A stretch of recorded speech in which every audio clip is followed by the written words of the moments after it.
Herkese merhaba arkadaşlar. Kripto paralarla ilgili güncel analiz yaptığım kanalıma hoş geldiniz. Bu videomuzun konusu Raka Coin. Raka Coin ile ilgili kısa, orta ve uzun vadeli bir analiz yapacağım. Ayrıca önemli destek ve direnç seviyelerinin yanı sıra olması muhtemel satış hedeflerini sizlere aktaracağım. Dilerseniz analizime geçmeden önce kanalıma abone olmayı ve bildirimleri açmayı unutmayın lütfen. Ayrıca beğen tuşuna basarsanız da oldukça mutlu olurum. Şu anda genel görünümü anlamak açısından Adacoin haftalık grafiğindeyim. Burada majör destek ve dirençleri sizlere açıklayacağım. Daha sonra günlük ve 4 saatlik grafiklere geçeceğim. Haftalık grafikte uzun bir süredir, hemen hemen bir senedir ve bir seneye aşkın bir süredir 20 haftalık hareketli ortalama altında seyreden bir Raka Coin var. Raka Coin geçtiğimiz hafta, yani bu haftalık kapanışta 20 haftalık hareketli ortalamayı denedi. Ancak üzerinde bir kapanış yapamadı. Bu önemliydi bizim için. Çünkü 20 haftalık hareketli ortalama üzerindeki kapanışlar yukarı yönlü hareketlerin devamı niteliğinde algılanıyor. Bu yüzden önemliydi. Ancak tam sınırda bir kapanış yaptı ve ardından şu anda bir düzeltme yaşadığı görülüyor. Burada önemli iki seviyemiz var. İlki aşağıdaki 9 haftalık hareketli ortalama. 9 haftalık hareketli ortalama şu yüzden önemli. 9 haftalık hareketli ortalama üzerinde yatırımcılar long pozisyona daha fazla ağırlık veriyor. Bu yüzden önemli bir seviye bu 9 haftalık hareketli ortalamamız. Tabii ki 20 haftalık hareketli ortalama ise boğa trendi başlangıcı olarak algılanıyor. Şu anda ikisi arasında sıkışmış bir Raka Coin söz konusu. Burada 9 haftalık hareketli ortalamamız 19.700, 20 haftalık hareketli ortalamamız ise 22.800 seviyesi arasında. Yani 19.700 ile 22.800 arasındaki bir Raka Coin ile şu anda karşı karşıyayız. Yani bu araya sıkıştığı zikzak yapması da oldukça muhtemel. Ancak olur da bu 20 haftalık hareketli ortalama üzerinde kapanışlar yapılırsa, haftalık bazda kapanışlar, yukarıda majör olarak 28.500, bu günlük grafikte daha iyi gösterebilirim. Bu 28.500 seviyesi neden önemli? Çünkü burası 200 günlük hareketli ortalamamız bizim. Yukarıda 28.500 seviyemiz var. Ve diğer majör direncimiz ise 60.000 seviyesi. Yani buralar boğa trendinde ilk etapta 28.500, ardındansa 60.000 seviyesi önemli seviyeler.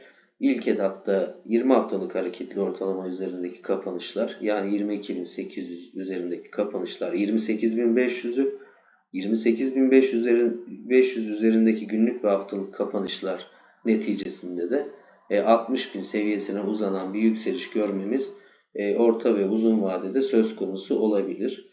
Buralar majör seviyeler. Bunlara dikkat etmek gerekiyor. Günlük grafiğimize bakalım bir de. Günlükte de az önce belirttiğim gibi 28.500 seviyesi oldukça önemli bir seviye. Üzerindeki kapanışlar boğa trendinin daha da alevli olmasını, daha da şiddetli olmasını sağlayacaktır. O yüzden bu seviye yukarıda takip edilmeli. Geri dönüşlerde ise günlük grafik açısından söylüyorum. Günlük MA20 şu anda yakın bir destek olarak düşünülebilir. O da 20.700 seviyesinde. 20.600 seviyesinde.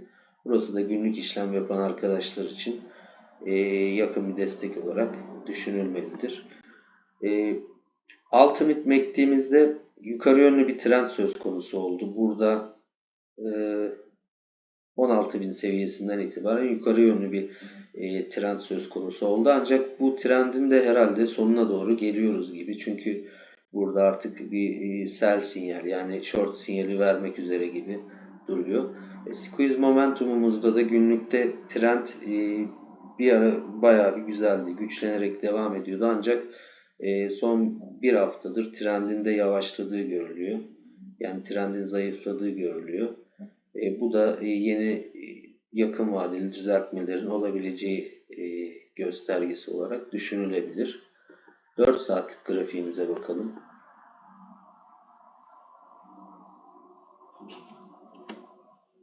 4 saatlik grafiğimizde de zaten burada 2 tane önemli bir düzeltme oldu.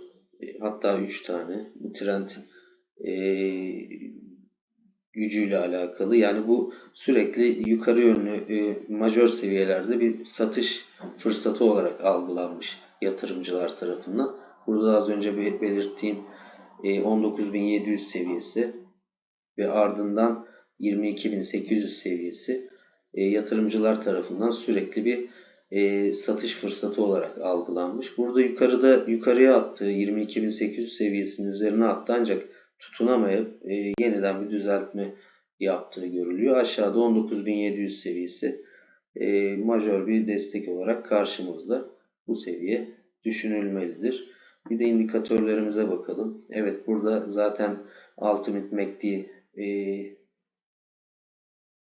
22.000 seviyesinden itibaren sat sinyali üretmiş.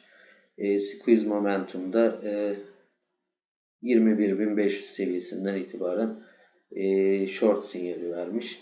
Trendinde aşağı yönlü devam ettiği görülüyor şu anda 4 saatlik grafikte. Yani kısa vadede düşüşlerin gelmesi oldukça muhtemel.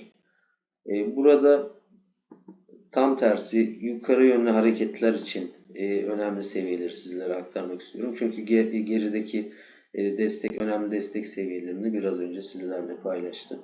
Yukarı yönlü olası sürpriz bir fiyat hareketi olması durumunda takip etmeniz gereken yakın vadeli, kısa vadeli seviyeleri sizlerle paylaşacağım.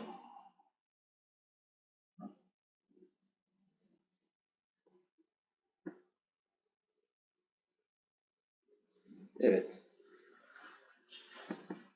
Yukarı yönlü hareketlerde ilk etapta aşmamız gereken seviye 22.100 seviyesi görünüyor şu anda. O da Fibonacci 0.382 seviyesi. Bu seviyenin üzerinde zaten 22.850 seviyesi var. 20 haftalık hareketli ortalamamız. Aynı zamanda burası Fibonacci 0.5 seviyesine de tekabül ediyor. Yani kuvvetli bir direnç olarak göz önünde bulundurulmalıdır. Bu 22.900, 22.800 seviyeleri yukarı kırıldığı takdirde ise İlk etapta Fibonacci 0.618 seviyemiz de güçlü bir destek olarak karşımıza çıkıyor. O da 23.700 seviyesinde. Ancak bu seviyelerin üzerinde tutulması durumundaysa 28.000 seviyesi günlük MA200'ümüz yukarıdaki ana direncimiz olacaktır. Bu seviyelerin yakından takip edilmesi gerekiyor. Raka Coin ile ilgili şu anda aktaracaklarım bu kadar. Beni dinlediğiniz için teşekkür ediyorum. Hoşça kalın.